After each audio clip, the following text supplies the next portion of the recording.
अभिवादन स्वीकार करिए अभिनेंद्र का। ना कानून का डर है, ना समाज का सत्कार है। ये वो लोग हैं जिन्होंने मिट्टी में मिला दिया संस्कार है। हुड़दंग मचाने वाले इन चेहरों पर गौर कीजिए। ये समाज के वो दागदार चेहरे हैं जिन्होंने केवल तहजीब के शहर लखनऊ पर दाग नहीं लगाया, बल्कि उस माँ की कोख पर दाग लगा दिया जिसने इनको जन्म दिया था।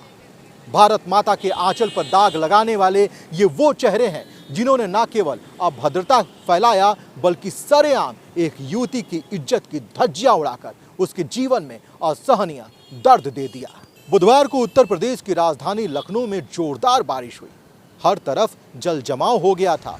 यहाँ तक कि सचिवालय और विधानसभा में भी बारिश का पानी भर गया था।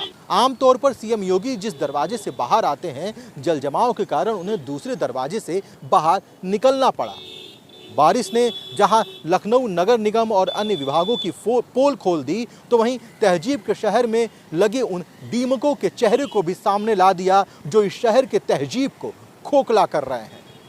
लखनऊ के पास इलाके गोमती नगर में बुधवार दोपहर सरेराह शर्मसार कर देने वाली वारदात हुई। मरीन ड्राइव के पास पुल के नीचे भरे पानी में हुड़दंग मचा रहे मनचलों ने बाइक से दोस्त के साथ जा रही युवती से अभद्रता की, छेड़छाड़ कर उसे पानी में गिरा दिया। किसी तरह से वो संभली और दोनों वहां से चले गए। उत्पाती युवक यहां घंटों बवाल काटते रहे। घटना का वीडियो सोशल मीडिया पर जब वायरल हुआ तो पुलिस हरकत में आई और मामले में एफआईआर दर्ज किया गया। अब तक 4 लोगों की गिरफ्तारी भी हो चुकी है। ये वही इलाका है, ये वही क्षेत्र है गोमती नगर का, मरीन ड्राइव का, जहां पुल के नीचे कई फीट पानी भर गया था। इस दौरान 30 से 40 युवक यहां पहुंचते हैं और पानी में खड़े होकर उत्पात मचाने लगते हैं। इस बीच जनेश्वर मिश्र पार्क की तरफ से जो सीधे सामने से रास्ता आ रहा है, वहां से एक युवक और एक युवती मोटरसाइकिल से आते हैं तो उन पर पानी फेंका जाता है। इससे बाइक अनियंत्रित हो जाती है। इस बीच युवक युवती को पकड़कर नीचे गिरा देते हैं। किसी तरह वो खुद को संभालते हैं। युवक ने बाइक उठाई, वहां से कुछ दूर तक पैदल चला, फिर दोनों बाइक से चले गए। इसका वीडियो सोशल मीडिया पर वायरल हो गया। फिर मौके पर पुलिस पहुंची। उत्पात मचा रहे युवक वहां से गुजरने वाले वाहनों पर पानी उड़ेल रहे थे। लोग चुपचाप निकल जा रहे थे। जब बाइक पर युवती को आते देखा तो उत्पाती उसे घेर कर टूट पड़े। कुछ लोग उनकी करतूत का पुल से वीडियो बना रहे थे तो ये देख आरोपी भड़क उठे और उन लोगों से गाली गलौज भी करने लगे। महिला के साथ मौजूद युवक बेबस रहा। इसका कारण ये था कि उत्पात और छेड़खानी करने वालों की संख्या काफ़ी ज़्यादा थी। उसके सामने युवती से छेड़छाड़ की गई। पता है, एक दैनिक अखबार से बात करते हुए इस युवक ने क्या कहा? उसने कहा, आज जो हुआ है वो कभी सपने में भी नहीं सोच सकता। यकीन नहीं हो रहा है कि तहजीब के शहर लखनऊ में मेरे और मेरी दोस्त के साथ ऐसा हुआ, वो भी दिन दहाड़े और सरेराह। उपद्रवियों की ये करतूत लखनऊ पर दाग है। शहर में निकलने में डर लगने लगा है। उसने कहा कि घटना के बाद से उसकी दोस्त खौफ में है। वो घर में कैद हो गई है। उसको बाहर तक निकलने में डर लग रहा है।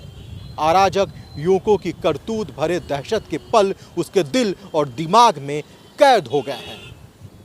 उसने कहा कि दूर से दिखाई दिया कि पुल के नीचे वो आसपास काफ़ी पानी भरा है।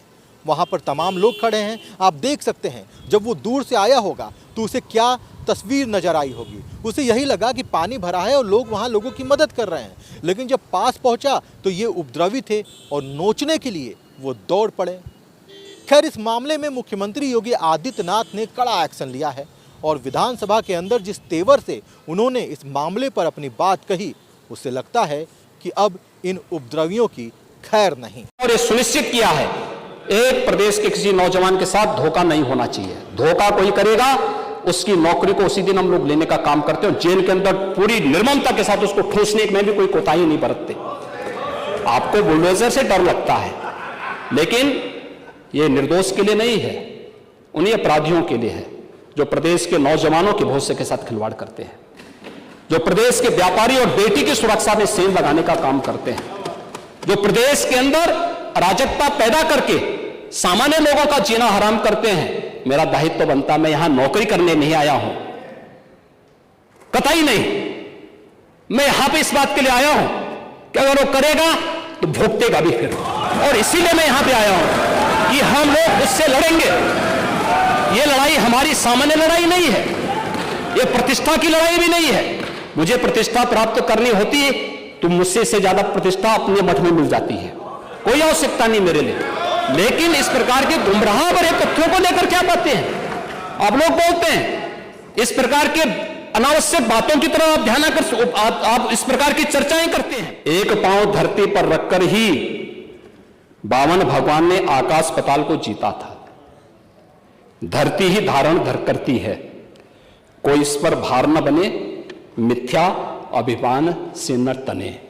मुझे लगता है गलतफहमी नहीं होनी चाहिए समाजवादी पार्टी या कांग्रेस को कि वह बार बार खटाखट जैसी योजना के माध्यम से जनता को धोखा दे सकें।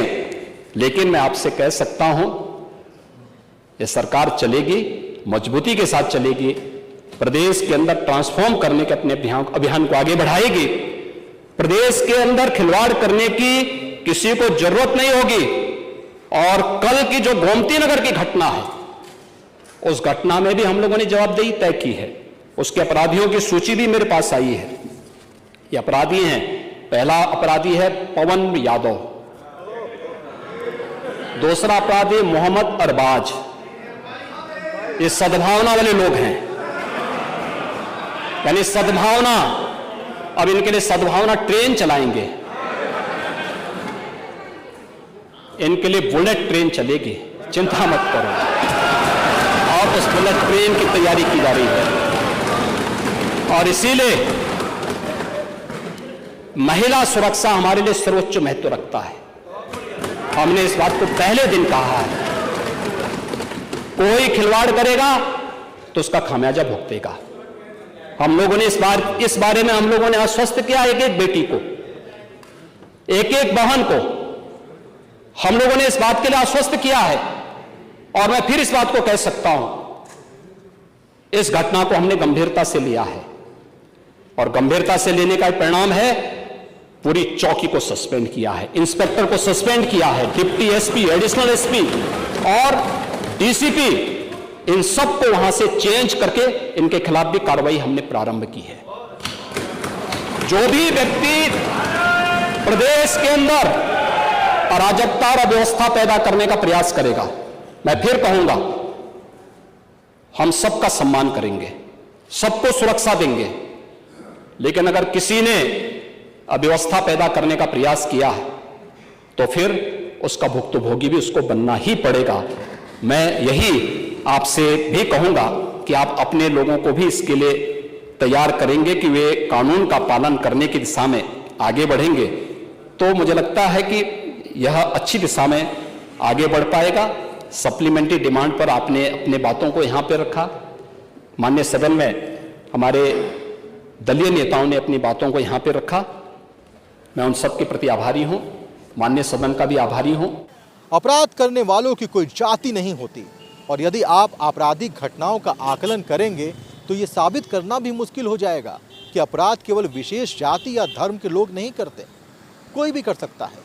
उम्मीद है इस मामले पर राजनीति कम और कार्रवाई ज़्यादा होगी। धन्यवाद।